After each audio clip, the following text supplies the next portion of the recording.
시간 하나님 말씀을 받겠습니다. 이 복된 시간 주시는 하나님의 말씀은 구약성경 시편 45편 말씀입니다.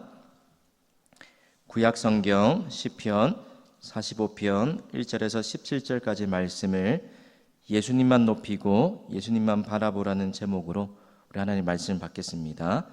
우리 1절부터 17절까지 한 절씩 교독해서 읽겠습니다. 내 마음이 좋은 말로 왕을 위하여 지은 것을 말하리니 내 혀는 글솜씨가 뛰어난 서기관의 붓글과 같도다. 왕은 사람들보다 아름다워 은혜를 입술에 머금으니 그러므로 하나님이 왕에게 영원히 복을 주시도다. 용사여 칼을 허리에 차고 왕의 영화와 위엄을 세우시고 입소서 왕의 위엄을 세우시고 병거에 오르소서. 왕의 오른손이 왕에게 놀라운 일을 가르치리이다. 왕의 화살은 날카로워 왕의 원수의 염통을 뚫으니 만민이 왕의 앞에 엎드려지는 도다. 하나님이여 주의 보좌는 영원하며 주의 나라의 규는 공평한 규니이다. 왕은 정의를 사랑하고 악을 미워하시니 그러므로 하나님 곧 왕의 하나님이 즐거움의 기름을 왕에게 부어 왕의 동료보다 뛰어나게 하셨나이다. 왕의 모든 옷은 모략과 침향과 육개의 향기가 있으며 상하궁에서 나오는 현악은 왕을 즐겁게 하도다. 왕이 가까이 하는 여인들 중에 왕들의 땅이 있으며 왕후는 오빌의 금으로 꾸미고 왕의 오른쪽에 서도다. 딸이여 듣고 보고 귀를 기울일지어다. 내 백성과 내 아버지의 집을 잊어버릴지어다. 그리하면 왕이 내 아름다움을 사모하실지라. 그는 내 주인이시니 너는 그를 경배할지어다.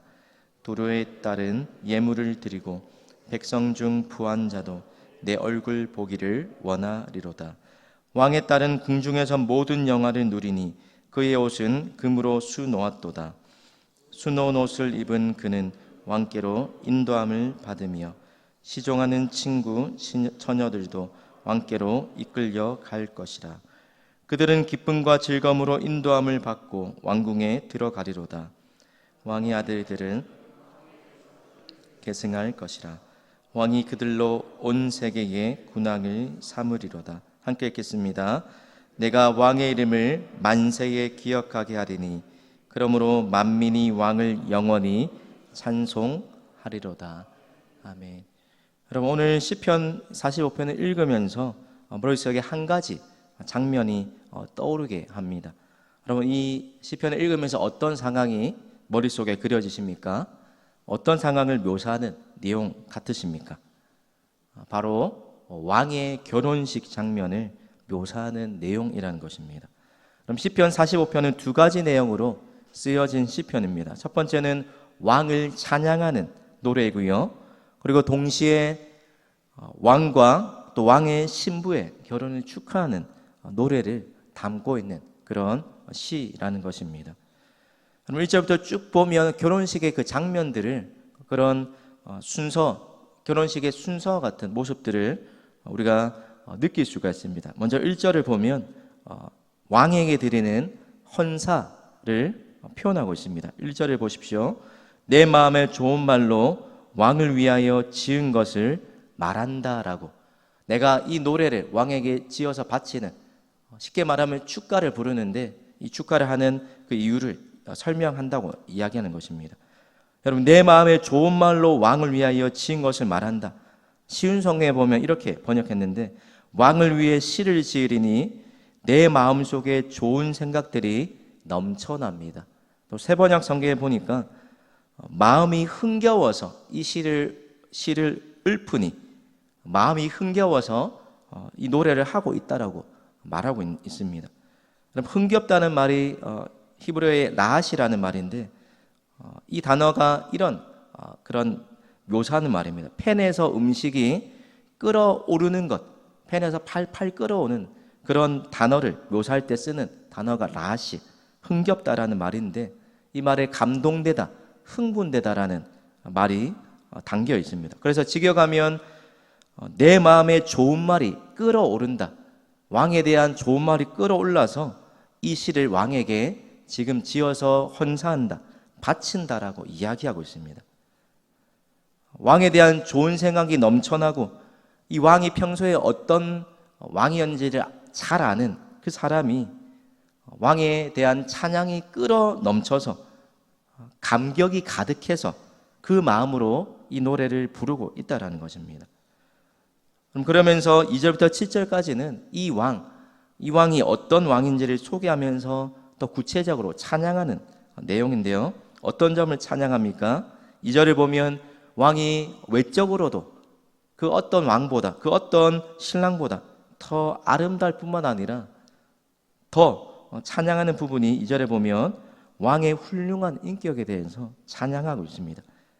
그것이 바로 입술의 은혜를 머금었다라고 표현합니다. 그리고 3절부터 7절까지를 보면 또 왕의 어떤 모습을 찬양합니까? 이 왕의 통치가 얼마나 영화롭고 또 의로운지를 노래하고 있다라는 겁니다. 용서할 뿐만이 아니라 진리와 온유와 공의와 정의를 사랑하는 이상적인 왕의 모습을 그리면서 이 왕을 향한 찬양을 이어가고 있습니다. 여러분, 이런 왕이 결국 가리키는 왕이 누구입니까? 여러분, 히브리서 1장 8절과 9절에 오늘 본문 말씀을 인용해서 표현했는데 우리 화면에 보시고 히브리서 1장 8절과 9절 말씀을 같이 읽겠습니다. 시작.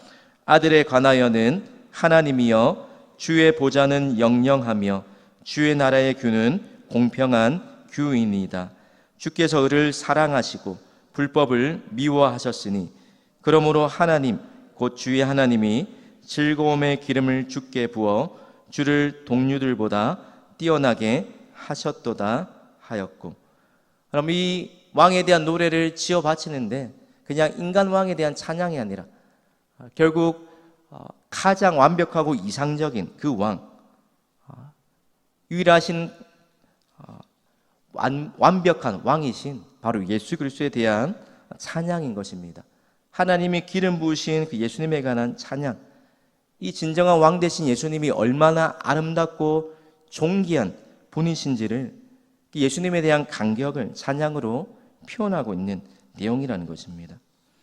그럼 첫 번째로 이 말씀을 살펴보면서 저 여러분에게도 회복되어야 할 모습이 바로 이 내용인 줄 믿습니다.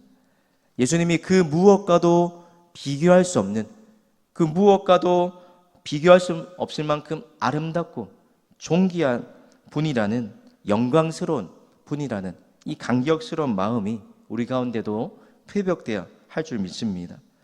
그래서 시인처럼 예수님의 아름다움 앞에 주체할 수 없는 마음으로 내 마음이 끓어오른다라고 표현하는 만큼 우리 입술에도 예수님의 그 아름다우심과 존귀함, 그 영광스러우심을 더욱 깨달아서 우리 마음도 시인처럼 하나님을 향한 찬양이 우리 입술에서 끊이지 않고 터져나올 수 있기를 우리 주님의 이름으로 축원합니다. 여러분, 8절과 9절은 이 결혼식장 앞에 선 신랑 또 신부의 모습을 묘사하는 내용입니다. 눈으로 한번 8절과 9절을 보십시오. 왕이 입고 있는 그 의복을 묘사하고 있는데 그런 귀한 향료의 연기가 가득한 그런 귀한 의복을 갖추어 입고 있습니다. 또 옆에는 최상의 금이라고 알려져 있는 오빌의 금으로 화려한 보석으로 단장하고 있는 그런 신부가 옆에 서 있습니다. 이들이 어디에 있습니까? 화려한 예식장, 그렇죠? 화려한 궁궐인 상하궁에 서 있으면서 아름다운 음악들이 연주되고 있는 장면을 그리고 있습니다. 마치 신랑과 신부가 입장하는 장면처럼 보여주고 있는 것입니다. 그리고 10절과 12절을 보면 신랑과 신부가 입장한 이후에 앞에 주례자가 서서 신랑과 신부를 향해서 축복의 말을 하지 않습니까? 바로 10절과 12절에 그런 내용을 보여주는 장면입니다. 특별히 신부에게 주례자가 이런 행복한 가정을 꾸리기 위해서 어떤 모습을 해야 하는지 축복이자 권면의 내용을 하고 있는 내용입니다. 그럼 어떤 권면을 하고 있습니까? 우리 10절 말씀을 같이 한번 읽어보겠습니다. 시작. 딸이여 듣고 보고 귀를 기울일지어다. 내 백성과 내 아버지의 집을 잊어버릴지어다. 네 가지를 권면하는데 듣고 보고 귀를 기울이고 잊어버리라라고 이야기합니다. 어떤 의미입니까? 결혼한 신부의 모습이 어때야 되는지를 알려주고 있는 것입니다. 여러분, 연애와 결혼의 차이가 있다면 가장 큰 차이가 무엇이겠습니까? 결혼하기 전에는 서로 사랑하지만 같이 살지 않기 때문에 서로가 익숙했던 삶의 모습으로 각자가 추구하는 그런 삶의 어떤 특정한 모양들을 가지면서 살아갑니다. 그런데 두 사람이 결혼하면 이제 한 가정을 이루어가기 때문에 같은 곳을 바라보고 같은 목표를 향해서 나아가야 합니다. 그래서 결혼하기 전에 익숙했던 각자의 어떤 생활 습관이나 어떤 삶의 습성들을 내어버리고 또 자신이 추구했던 편하게 여겼던 삶의 방식들을 버리게 된다는 것입니다. 왜요? 서로 하나 되기 위해서 맞지 않는 부분들을 조율해가는 그런 노력이 필요하기 때문입니다. 두 사람이 하나로 더 친밀하게 연합하기 위해서 이전에 익숙했던 삶의 모습이나 가치관이나 행동들을 버리는 것이 마땅하다는 것입니다. 특별히 신랑과 신부가 하나 되기 위해서 시선을 다른 곳에, 다른 사람에게 향하지 않고 지금 내 앞에 서 있는 신랑과 신부 이 한 사람에게만 시선이 고정되는 것이 당연하기 때문입니다. 그래서 한 사람의 신랑 또는 신부가 된다는 그 의미가 내가 평생 동안 이 한 사람만 바라보고 살겠다라는 그런 다짐이 담겨 있는 약속이라는 것입니다. 오늘 시편의 이 왕과 신부의 결혼을 보여주는 그 이유가 무엇입니까? 이 왕과 신부가 가리키는 그 궁극적인 대상이 우리가 잘 아는 대로 성경이 여러 번 우리에게 알려주고 있는 것처럼 궁극적으로 하나님과 하나님의 백성, 또 신랑 되신 예수님과 그분의 신부된 교회의 연합에 관련된 말씀이기 때문이라는 것입니다. 그렇다면 신랑 되신 예수님의 신부된 거룩한 신부로서 저 여러분은 어떤 모습을 가져야 합니까? 조금 전에 이 주례자가 신부에게 권면했던 것처럼 듣고 보고 기울일지어다, 잊어버릴지어다, 이 말에 담겨 있는 것처럼 우리 또한 예수님의 신부로서 예수님만 바라보는 삶을 살아야 한다는 것입니다. 예수님을 알기 전에 우리가 가지고 있었던 잘못된 습관이나 잘못된 죄악된 삶의 모습들을 과감히 다 청산하고 버려야 한다는 것입니다. 이제는 어떻게 살아야 합니까?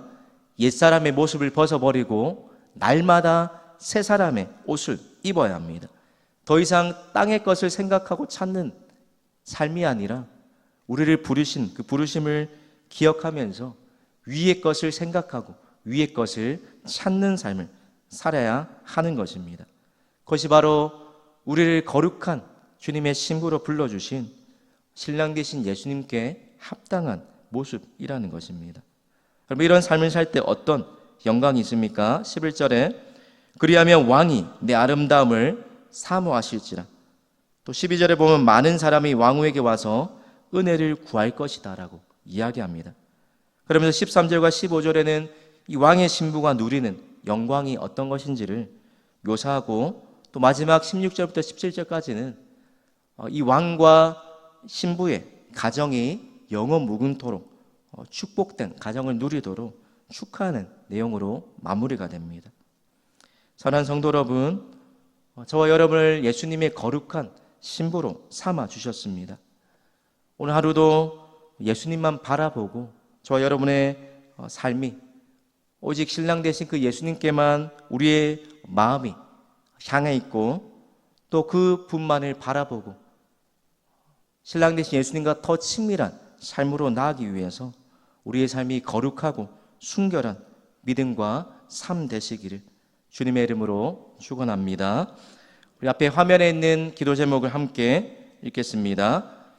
하나님의 아름다우심과 은혜에 감격하고 찬양하는 마음이 식어지지 않게 하옵소서. 주님의 신부된 정체성을 잃지 않고 거룩하고 순결한 믿음과 삶이 되게 하옵소서. 기도하겠습니다. 하나님 아버지, 오늘 시편 기자가 왕을 향해 찬양했던 것처럼 우리 입술과 우리의 마음속에 하나님의 아름다우심과 하나님의 영광스러우심에 대한 감격과 감사가 넘쳐나게 하셔서 우리 입술에도 하나님을 향한 찬양이 늘 끊이지 않는 삶 되게 하여 주시옵소서. 하나님, 오늘도 우리를 주님의 거룩한 신부로 불러주셨사오니 다른 곳에 한눈 팔지 않게 하시고 우리를 불러주신 주님을 기쁘시게 하는 거룩한 신부의 모습에 합당하도록 오늘 하루도 주님만 바라보고 주님께만 시선을 고정하며 온전히 주님을 기쁘시게 하는 거룩한 또 신실한 하나님의 신부로서 살아가는 복된 우리의 삶과 믿음 되게 하여 주시옵소서. 감사드리며 예수님의 이름으로 기도드립니다. 아멘.